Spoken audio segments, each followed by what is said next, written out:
لیکن کوے کو اگر بند کر کے صاف غذا کھلائی جائے چند دنوں تک تو پھر اس کا کھانا حرام نہیں ہے. سمجھ رہے؟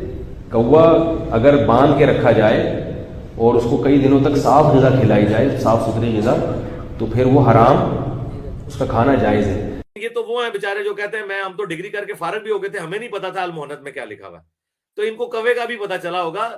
تو یہ ابھی جو ہے نا وہ بچپن میں کھیلتے ہوں گے نکر پہن کے گلی میں، تو ہمیں اس وقت بھی پتا تھا کہ ہم بریلوی ہیں اور یہ دیوبندی ہیں اور دیوبندی کوے کو حلال سمجھتے ہیں. یعنی میں ابھی بالغ بھی نہیں ہوا تھا نا، تو مجھے پتا تھا کہ کوا جو ہے نا دیوبندیوں کے نزدیک حلال ہے. اور ہم ان کا مذاق اڑایا کرتے تھے. جب کوئی تبلیغی جماعت آتی تھی تو ہم کہتے تھے ان کو کوا پکا کے کھلاتے ہیں. ان میں اس زمانے کی بات کر رہا ہوں. تو چلیں انہوں نے دوبارہ سے بے عزت کروانا ہے تو ٹھیک ہے، آپ اس کے اوپر میمز بنیں گی، پھر ٹھیک ہے، کوے روسٹ کر کے پیش کریں انہیں. اچھا، کتے سے یاد ہے، یہاں پر مفتی طارق مسعود صاحب نے بھی ایک فتویٰ دیا ہے کوے کے حوالے سے. اس کے بارے میں کچھ عرض کرنا چاہیں گے؟ کہہ رہے ہیں کہ کوے کو باندھ دیا جائے 3-4 دن تو وہ بھی حلال ہو جاتا ہے، اس کو صاف غذا کھلائی جائے. لیکن کوے کو اگر بند کر کے صاف غذا کھلائی جائے چند دنوں تک تو پھر اس کا کھانا حرام نہیں ہے. سمجھ رہے؟ کوا اگر باندھ کے رکھا جائے اور اس کو کئی دنوں تک صاف غذا کھلائی جائے، صاف ستھری غذا، تو پھر وہ حرام، اس کا کھانا جائز ہے. میرے بھائی صحیح مسلم میں حدیث ہے کہ جو درندے ہیں نا، درندے جی جی، یعنی وحشی درندے، چاہے وہ چرندوں میں ہوں یا پرندوں میں، وہ نبی علیہ السلام نے انہیں حرام فرمایا. اب درندے کی ڈیفینیشن کسی مفتی نے نہیں بتانی. یہ بتا بھی سکتے ہیں کہ تھوڑی بہت سائنس پڑھ لیں. ہم انہیں یہ نہیں کہیں گے جا کے سائنس کی ڈگری لیں.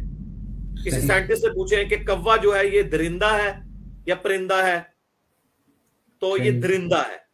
چیل درندہ ہے کیونکہ گوشت خور ہے. پرندہ کون سا ہے؟ کبوتر، ٹھیک ہے. اسی طریقے سے مرغابی، اسی طریقے سے مرغی، اگرچہ وہ اڑ نہیں سکتی لیکن پرندوں کی اسپیشیز میں آتی ہے. تو یہ جتنے گوشت خور ہیں نا، چاہے وہ اڑنے والے گوشت خور ہوں یا زمین میں چلنے والے گوشت خور، یہ سب حرام. خنزیر کے بارے میں قرآن میں اس لیے آیا کہ اس کے اندر ڈوئل ہے، یہ اومنی ورس ہے، غربی ورس بھی ہے، اور یعنی یہ گوشت خور بھی ہے اور سبزی خور بھی ہے. تو اس کے بارے میں اللہ نے کلیریفائی کر دیا کہ یہ اگرچہ ہے تو سبزی خور، لیکن چونکہ یہ گوشت خور بھی ہے لہذا اسے ہم حرام قرار دیتے ہیں. بکری ہے صرف سبزی خور ہے، حلال ہے. گائے، اونٹ، بھینس، یہ سب سبزی خور ہے. لیکن خنزیر جو ہے یہ سبزی خور بھی ہے اور گوشت خور بھی ہے.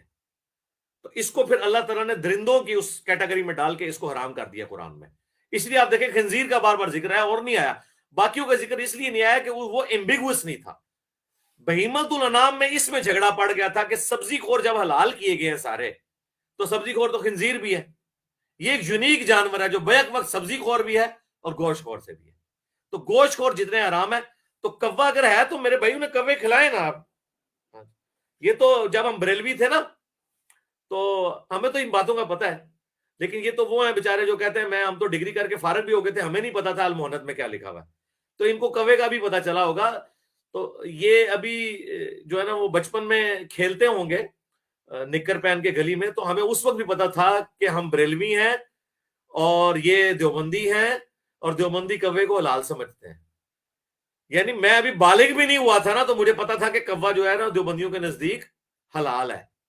اور ہم ان کا مذاق اڑایا کرتے تھے. جب کوئی تبلیغی جماعت آتی تھی تو ہم کہتے تھے ان کو کوا پکا کے کھلاتے ہیں. ان میں اس زمانے کی بات کر رہا ہوں. تو چلیں انہوں نے دوبارہ سے بے عزت کروانا ہے تو ٹھیک ہے، آپ اس کے اوپر میمز بنیں گی، پھر ٹھیک ہے، کوے روسٹ کر کے پیش کریں انہیں. ٹھیک ہے، ہم یہی کہہ سکتے ہیں. پہلے ہی انہوں نے دیوبندیوں کو بڑا نقصان پہنچایا ہے، تو ٹھیک ہے اب کس کے ذریعے پہنچانا تھا تو پہنچائیں.